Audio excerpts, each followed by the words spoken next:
Now, in a move to tackle the challenge of increasing hostility and marginalization of ndigbo under the All Progressives Congress government of President Bola Tinubu, the President General of Ohaneze Ndigbo, Chief Emmanuel Iwanyanwu, over the weekend said the organization had set up two major committees, namely Peace and Reconciliation Committee. Iwanyanwu, who also reacted to stories about the visit of former President Olusegun Obasanjo to his Owerri residence, explained that Obasanjo was on a private visit to Imo State and paid him a courtesy visit in his capacity as the leader of Ohaneze Ndigbo. He, however, traced the APC marginalization of ndigbo to the administration of former President Muhammadu Buhari when the whole of the southeast and south-south geopolitical region was excluded from the railway project. Iwanyanwu argued that Igbos are being punished unjustly for supporting Peter Obi, the presidential candidate of the Labour Party. Joining us on the show this morning to discuss how the Peace and Reconciliation Committee intend to take the message of peace and oneness of Nigeria across the length and breadth of Nigeria is Chief Emmanuel Iwanyanwu, the President General of Ohaneze Ndigbo. Good morning, sir, and welcome to the morning show. Thank you very much. Thank you. I'm glad to be with you. Well, good morning, Chief. Good to have you on the program. Well, very quickly, 5 days ago or thereabouts. Good morning. Yes, sir. 5 days ago or thereabouts, there was that news in the papers that you hosted President Olusegun Obasanjo, who was on a private visit and came to visit you in your capacity as President General of Ohaneze Ndigbo. Can you hear me? I'm hearing you, yes. I'm hearing you. So, Ambassador Emuche said the meeting discussed, focused on mutual interest, and that it was symbolic. You would like to share with us some of those issues of mutual interest that the leadership of Ohaneze Ndigbo discussed with President Obasanjo, and how symbolic, in your view, his visit was? Well, as I said earlier on, the visit was purely a private visit, obviously. But the situation in Nigeria today is so bad, so critical that it must be discussed when leaders meet. And I don't think anybody needs to be told the situation. Things are not good. And it is important to underline the fact that it is not proper to blame this government for what is happening, because this is a culmination of errors and failures of many past administrations. So, but the worst situation is in not taking steps, not taking action. I believe that the government, in the past few days, they have taken some steps which are giving some confidence to Nigerians. When they have taken steps to suspend somebody who actually was suspected to have done a wrong thing. Mark you, she has not been convicted by any law court, but it's normal to suspend her if she's free, that if she's not found guilty, she will come back to her job. And she has also, the government has taken practical steps to show they identify with the sufferings of the masses by cutting down the entourage, because the entourage of the visit abroad is embarrassing. When we talk about over 500 people following an entourage, it's very embarrassing. So I think the president has shown further things must be done. One thing is clear. In 1914, when Lugard amalgamated Nigeria, Nigeria have got ethnic nationalities, people with different culture, people with different language, people with different religion. They were not the same. It was clear to us at that time that the survival of Nigeria will depend on our ability to manage our differences, to manage all these differences we have. And of course, our forebears before independence were able to manage it. The military intervention in 1966 was absolutely very unfortunate. It was the saddest thing that ever happened to Nigeria. Unfortunately, that is blamed on Igbos. But there was no reason for Igbos to topple that government, but it was blamed on us. Now, that particular government, before independence, they had a constitution, a true federal constitution, a constitution that could actually apply and try and bring without a lot of strain to a people who have diverse background like Nigeria. We had a true federal constitution in 1960, 1963, and that worked for us. Later on, they changed to a unitary constitution, which is not right. Now, that is why we, in Igbo land, we are saying, please, let us have a true federal constitution. What we are operating today is a unitary government. It doesn't work for a people who have diverse background. Take many countries. If you go to a place like Britain, you have Scotland, you have Wales, you have England, they have a constitution that binds them together and is working for them. It's not a unitary government. If you go to America even, America, we are supposed to be following the American Constitution. But what they have is not a unitary government. Every state in America have got a certain level of autonomy.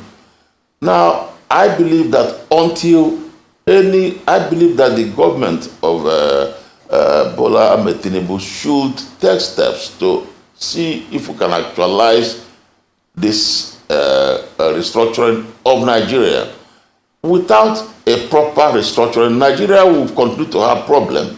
There is no way this country can survive. Today, everybody is talking of presidency, presidency, presidency. In a restructured Nigeria, the presidency will not attract so much attention as it does today. Because today, every power is vested on the president. As I said last time, for example, a child who is born in South-South or Southeast in the past 30 to 40 years have not even seen a train before. He doesn't know what it's all about. But we have borrowed money, and the whole money we borrowed was invested in railway line from Western Nigeria to Northwest. So these are some of the problems, because the people in power, the person in power, the people Southeast was not in power, South-South was not in power. These are some of the problems we have. Now, coming specifically to one of Igbos, our own is very serious. It's very, very serious. We feel very sad about what is happening to us. When we came together as one country, Lagos became a capital. Naturally, in every country in the world, people all work together to develop their capital. The moment in 1914, once Lagos was made the capital of Nigeria, it was the duty of all Nigerians to come together to develop our capital. Our capital, Lagos, became the pride of our country. Igbos came in and participated. I must tell you, Igbos, by nature, once they say they are with you, they are with you. They are people who, when they make a commitment, they keep to it. Igbos they did a lot to develop the place. We are not saying that Igbos built Lagos alone. No, they couldn't have built Lagos alone. We didn't say that there were no other inhabitants. There were. So the point is that, but you see, right, they played a major role in shaping the destiny of Lagos today. Yes, now, the same thing with Abuja. When Abuja was made the federal capital, it was moved in. Now, today, Igbos have been Igbos have been abused and been insulted, called all sorts of names, called greedy because of their efforts to develop Abuja and Lagos. Even up to a point that people are now saying, because in the last election, a candidate Peter Obi, who was supported by majority of Igbos. Mark you, not every Igbo man voted for Peter Obi, because this is a democracy. there were Igbos in APC.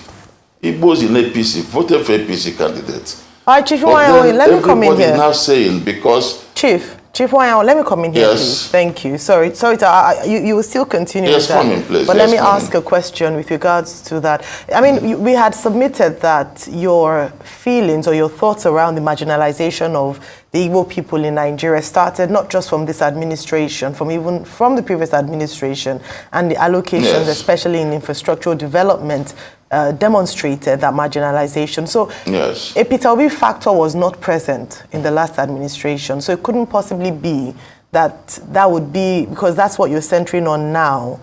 During the Muhammadu Buhari administration, that wasn't the case. Well, aside that, in response to what, ohaneze, ndigbo have said is marginalization, you set up the Peace and Reconciliation Committee. What you're hoping to do is to preach oneness, yes. across Nigeria, especially something, a statement that was released, which was quite curious, that there have been anti-Igbo activities in areas like Lagos, Abuja, and other parts of the country following, the last election. Perhaps could yes. you give us a bit more detail into that, the experiences of your people, and then yes. what would this committee, what would this committee hope to do to fix that? Okay, I will give you, if I wish you will allow me, because it's a very important thing to us. Listen, we actually, after coming specifically before the last election, there have been unverified information circulating in many circles that Igbos have dominated, that Igbos have major investments in Abuja, Igbos have major investments in Lagos. That was before the election. These informations were not verified.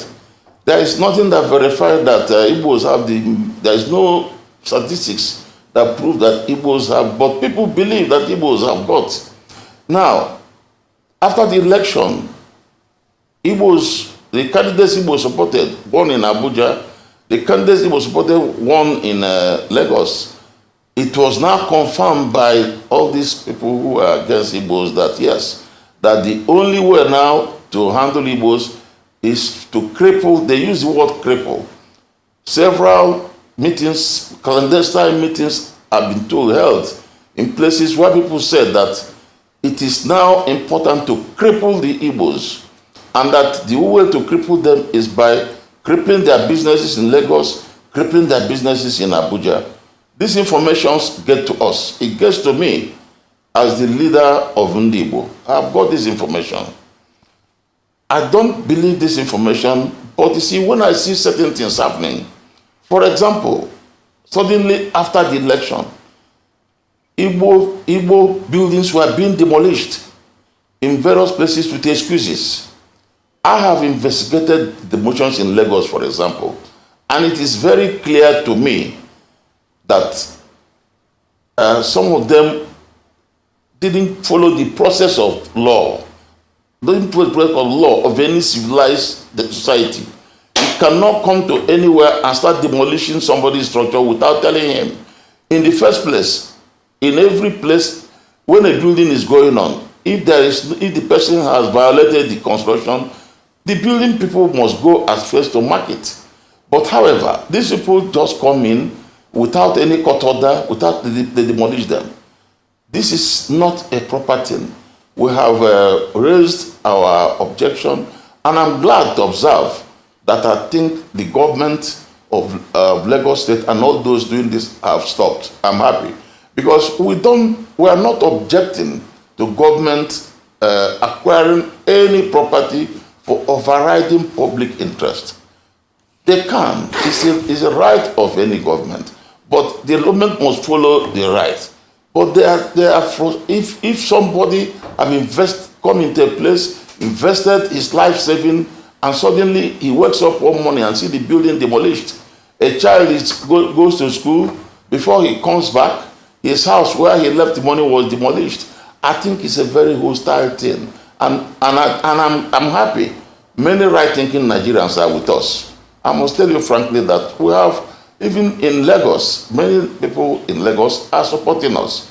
So many right-thinking Nigerians are with us. So I believe that this is a very important point, because there is also the threat that Igbos, whenever they have license for anything, it will not be renewed. Igbos may not get contracts on that. But that of contract, to be honest, most of the Igbos business don't get contract. They buy their contract. If you go to Abuja, most of the prosperous Igbo businessmen, they normally buy contract from other people. Okay, sir. Because we don't get it. Yes. Okay. So the truth about that, then, yes. Do you have anything to go ahead? Yes, I have a question. So sir. now we're talking about the truth and listen. Let me tell you about the truth. Yes, talk about the Reconciliation Committee. This matter has become so much that myself, well, I'm now the leader. I have decided that the person is to have go to the fact and let Nigerians know the truth. One malicious falsehood against the Igbos was the Civil War. The Civil War and then the coup of 1966. 1966, Igbos were blamed for the coup. The coup was a military operation. Many other coups have come after that, led by other groups.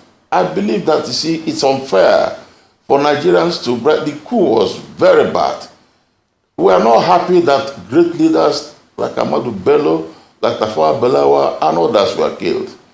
But they forget to say that that coup failed, and the person who made it to fail was an Igbo man, the General Ironsi. And even Ironsi, who was eventually voluntarily given power by the politicians, was killed again. And that is how all this trouble we have started. And people have not said that even this secession, when we went to Abuja, Aburi in Ghana for peace conference, and at Aburi we agreed on certain restructuring of Nigeria to make it easy for us in the south, southeast, and south to there. But it was violated. So this is how we talk about secession. The truth about it is that Igbos have invested. Yes, today, young Igbos are talking about secession. They are serious about it. They are serious because they don't see future for themselves in Nigeria. They don't see any future. They think in politics, they don't have a future. They think in business, they don't have a future. But we, the older ones, have been begging them and appealing to them that, because we know there are potentials, there are a lot of opportunities. And above all, we believe in God Almighty. So this committee has been set up, and we're going to produce our own story. We're going to produce our own story about the events in Nigeria from 1966. We're going to produce a book which we are going to keep in Nigeria for posterity to know the position of Igbos. Because today, a young Northerner, for example, will think Igbos hate Northerners by killing two great leaders from the North. It's not true. But when we put our story, this committee will put the story, it will be clear what the position is. The committee will also make contact with leaders in all the various ethnic groups and then find out. I'm not saying Igbos are angels. Igbos definitely must have made some mistakes. Igbos must have done things wrong in those places. So my committee on peace and reconciliation will also find out what Igbos are doing wrong in all the various places. And then we will try to make effort to get them through, because it's going not only to tell our story, but also to visit all these places, because Igbos are everywhere. Igbos, as you already know, are everywhere, and there is nothing we can do to stop them. They are there, and it is our culture and tradition. When Igbos stay anywhere, they live there, and they develop that place. That is the culture of Igbos. Okay, sir. Yes. Real quickly, so I've got two questions to ask you. By any chance, would you like to just... Yes, please. Probably if you want to, take us through The kind of conversations you had with Chief Olusegun Obasanjo when he just paid you a courtesy visit, that's number one. Number two, you said you've been able to investigate that most of these demolitions were, you know, racially motivated. Where's your proof? I'd like to see your proof to all of this, the investigations you made as regards the demolition. Okay. Your Now, proof, thank you very if much. we can get your proof on this. Yes, sir. Now, Obasanjo is a very good friend of mine.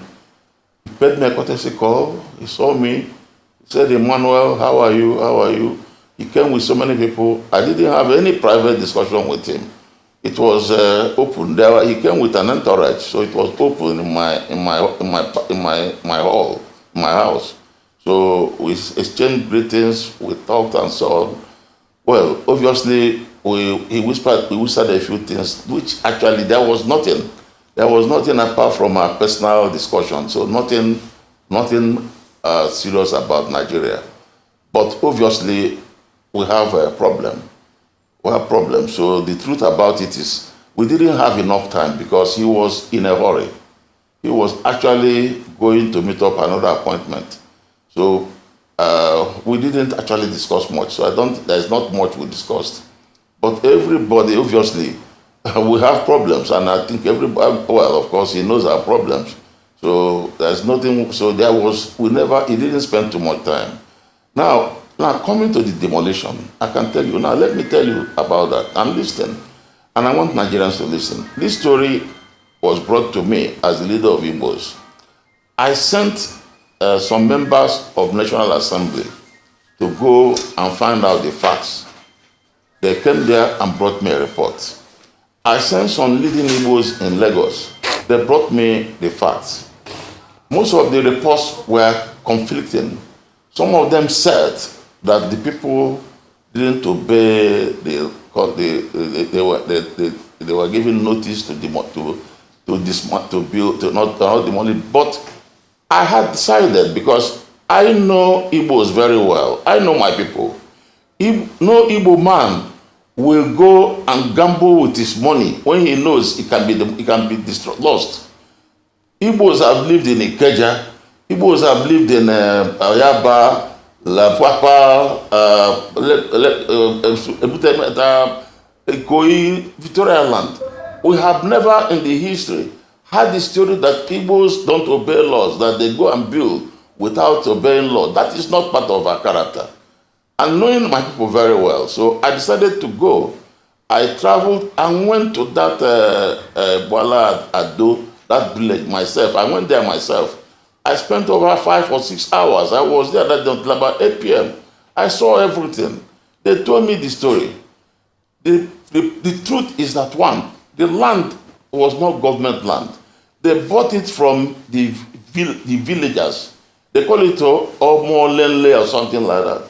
They say it's they bought it from, it's a native land.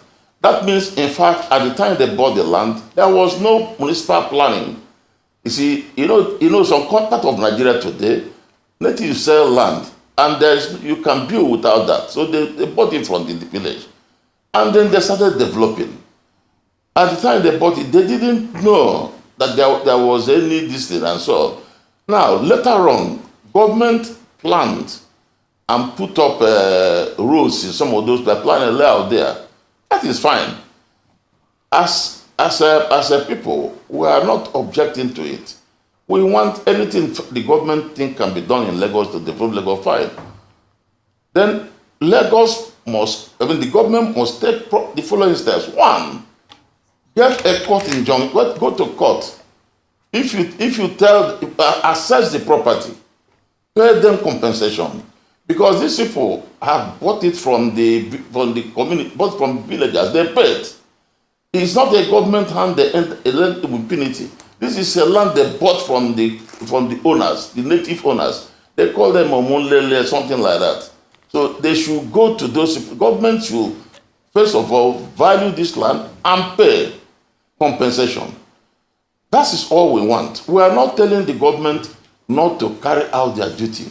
Government has a right anywhere to do that, but the citizen must be, the evaluation, citizens should be paid. Chief? And if possible, given time This idea of somebody going to somewhere before he comes back, his building is down. Chief, I think if you it's can wrong. hear me. So that is our position.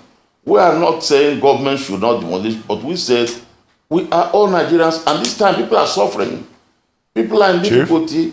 Part of the thing a government should do now to bring unity, peace, and happiness is to pay this, to promise these people, pay them that you are going to pay compensation. Chief, that's all we Chief want. For example, again, if you there can is hear one me, man. if you can hear me. Yes. Yeah, your point is very I'm clear. hearing you. Yeah, we have Yes. just about 2 minutes to go. And you are not doing badly with your Yoruba, Monile. Okay. It was clear enough. Monile.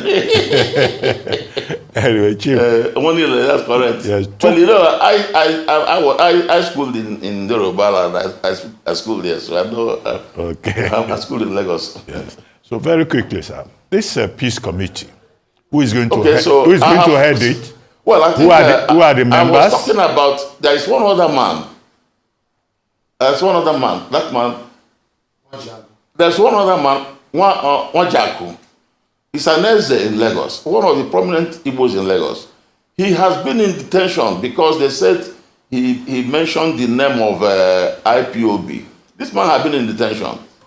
Every effort to get him out, I'm not even sure, but I haven't been in touch with him. But by the time I went to Lagos about 3 weeks ago. By the time I went to Lagos, he was still in detention. Unless he was detained before Christmas, I was released. But this man, even if it's bailable offense, I don't see why that man, Eze Wajagu, should be kept in prison. Because these are some of the things we believe in. Because it's a bailable offense. He didn't commit. He didn't commit treason. He didn't commit any offense. So we don't see why such a thing should happen. You know, and then let me tell you one thing again. You see, we believe that this thing can be corrected. You see, before so many years ago, there was a slogan everywhere: Igbo domination, Igbo domination. Everybody was saying Igbo domination. Igbo domination was because in those days, British left a legacy of merit. When there was an advertisement for appointment, people competed and the best got it. Many Igbos got. And so by 1999, we brought in this federal character.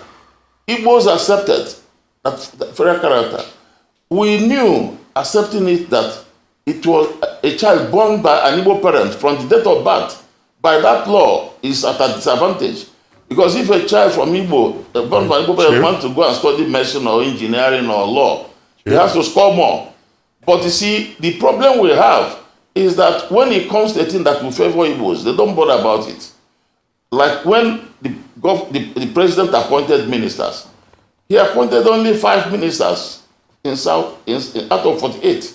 But Chief, by law of federal character, we should get 8. Then the other point is, we Chief, need if you can hear me. additional states.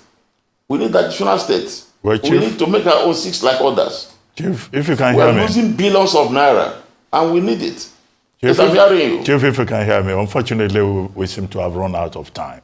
I'm hearing you. I'm hearing you very There's still a lot to talk about. We'd just like to thank you very much for joining us on The Morning Show.